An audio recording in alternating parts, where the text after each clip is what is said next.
अरे भाई साहब, किसी ने बताया ही नहीं। वो कोहली जी आ गए और कोहली जी चले भी गए। मतलब ये कब हुआ? ये कैसे हो गया भाई साहब? हमने सुना था कोहली जी का कमबैक हो रहा है। मतलब इतने टाइम से हाइप बनाई जा रही थी। इंडियन मीडिया तो ये कैंपेन चला रहा था कि रोक सको तो रोक लो, हमारे रो को वापस आ रहे हैं। अरे भाई, रो को आए और चले भी गए, किसी को पता भी नहीं चला। मतलब ये कौन सा तुम्हारा रो को है जिसके लिए तुम कह रहे हो रोक सको तो रोक लो?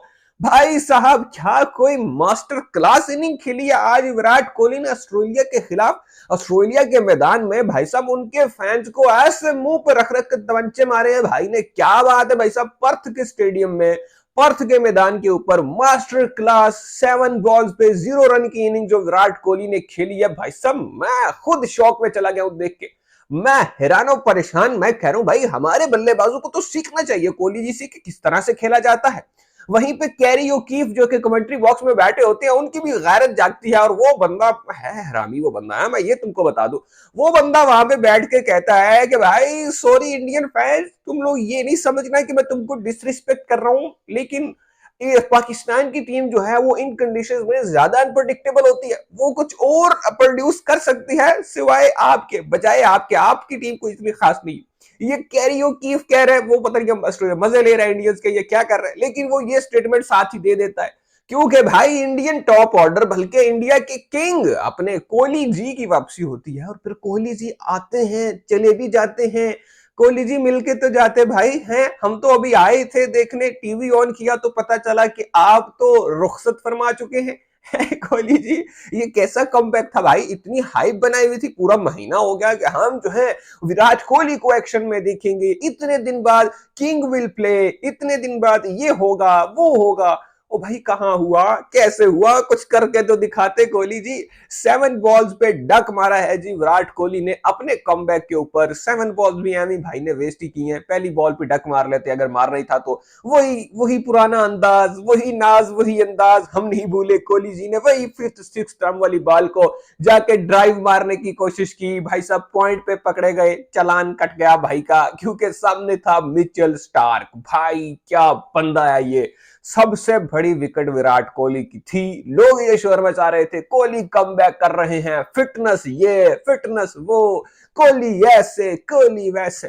भाई साहब कोहली जी तो पकड़े गए, अंडे पर ही पकड़े गए। फिर आ जाते हैं रोहित शर्मा की तरफ, अपने कोचू शर्मा, जो कि कहते हैं मैं पाकिस्तान की कोचिंग करूंगा। भाई शर्मा जी अच्छे इंसान हैं, बड़ा अच्छा लगा उनको वापसी देखकर। मैं to be honest, Virat Kohli और शर्मा जी को भी देख के मजा आया। लेकिन फिर दोस्तों, थोड़े अपने इंडियन दोस्तों के भी तो मजे लेने हैं ना। अब शर्मा जी वापस आते हैं, हाइप ये बनाई जाती है मीडिया के अंदर कि भाई ने इतना वेट कम कर लिया। भाई पहले जो गप्पू गप्पू शर्मा होते थे, हैं वड़ा पाव वाले शर्मा, अब वो जरा स्मार्ट बॉय बनकर आ चुके हैं। भाई ने वेट तो लॉस कर लिया, लेकिन लगता है साथ में बैटिंग टेक्निक भी लॉस कर गए। वो भाई से वो शॉट ही नहीं खेली जा रही। वो वाला रोहित शर्मा नजर ही नहीं आ रहा भाई। कहीं चर्बी के साथ साथ वो टैलेंट भी तो नहीं पिघल गया भाई का? है पिघल के निकल तो नहीं गया कहीं? ये शर्मा जी ये हरकत नहीं करो भाई। हमें तो आपसे बड़ी उम्मीद थी।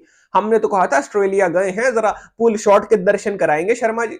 ये तो कोई फेयर वाली बात नहीं है। जिस गेंद पे आप पकड़े गए हो भाई, आपको समझ ही नहीं आई कि गेंद कहां से आई, कहां पर लग गई, कहां पे चली गई। ऐसे तो नहीं ना होता शर्मा जी। फिर साथ में मेरे गिल्लू भाई, इंडियन टॉप ऑर्डर ऐसा गिरा है भाई, यकीन करो ऐसा गिरा है कि इन्होंने कहा कि वो भाई क्या जरूरत है हमें, मतलब ये क्या हो गया, शर्मा जी और कोहली नहीं खेले तो मैं क्या कैसे खेल जाऊं भाई? ऐसे तो नहीं होता ना, ऐसे तो नहीं होता। वही काम हुआ, जहां कोहली जी पकड़े गए वहां फिर शर्मा जी भी साथ में गए। 8 रन शर्मा जी ने बनाए। तो गिल साहब ने कहा हम क्यों पीछे रहे भैया, हम भी 10 रन बना के आ रहे हैं। मतलब ये अगर टोटल किया जाए तो गालिबन बताया जा रहा था कि ये 2019 के सेमीफाइनल के बाद, जो कि न्यूजीलैंड के साथ खेला था इंडिया, उसके बाद ये लोएस्ट टोटल था टॉप 3 का, जो टॉप 3 ने स्कोर किया है। तो भाई साहब देख लो आप हालात इनके। फिर कह रहे जी रोक सको तो रोक लो। अगलू ने ऐसा रोका है, सिर्फ रोका नहीं है, पकड़ के चिपेड़े भी कराई है कि हूं ना बोली कर रोक सको तो रोक लो, वरना मुंह फन दे आगे तेरा। क्योंकि टॉप ऑर्डर ने तो बिल्कुल इनको निराश ही करके रख दिया है। 2019 का सेमीफाइनल जिसको याद होगा वो यकीनन ये चीज जानता होगा कि क्या हाल हुआ था उस वक्त विराट कोहली, रोहित शर्मा का। या फिर 2017 की चैंपियंस ट्रॉफी है भाई साहब, टॉप ऑर्डर को उड़ा कर रख दिया था आमिर जानी ने, वो भी याद ही होगा सबको। तो जब जब इंडियन टॉप ऑर्डर फेल होता है, इंडियन टॉप ऑर्डर फ्लॉप होता है, इंडिया की टीम लेट जाती है भाई। इंडियन टीम हैवीली डिपेंडेंट होती है, हमेशा से ही ये चीज मैं देखता आ रहा हूं अपने टॉप ऑर्डर के ऊपर, चाहे वो सचिन का एरा हो, चाहे वो अब का एरा हो विराट कोहली वाला। हर दौर में यही कहानी रही है कि टॉप ऑर्डर पे डिपेंडेंट रहे हैं। जब आप टॉप ऑर्डर को पकड़ लो तो समझो आप 50% से ज्यादा मैच को जीत चुके हो। इंडिया के खिलाफ आप ये समझो कि 70-80% मैच को जीत चुके हो। हाँ, केएल राहुल ने अच्छा कमबैक करवाया, एक ऐसा स्ट्रॉन्ग टेक्निकल बैटर जो है वो उनके मौजूद है प्लेइंग 11 में, तो वो नीचे से आके थोड़ा सा कवर कर सकता है। लेकिन फिर भी अगर आप टॉप ऑर्डर को पकड़ लो तो समझो आप आधा मैच वहीं पे जीत चुके हो भारत से, फिर उनसे ज्यादा उम्मीदें ना रखो भाई। यही हकीकत है, यही कहानी है। भारत की टीम पहला मैच बुरी तरह से हारी है, ये ओडीआई मैच हार चुके हैं जी पहला ऑस्ट्रेलिया के खिलाफ। अब दूसरा मैच भी होगा, तीसरा भी होगा, देखते हैं जी आगे कहानी किस तरफ जाती है।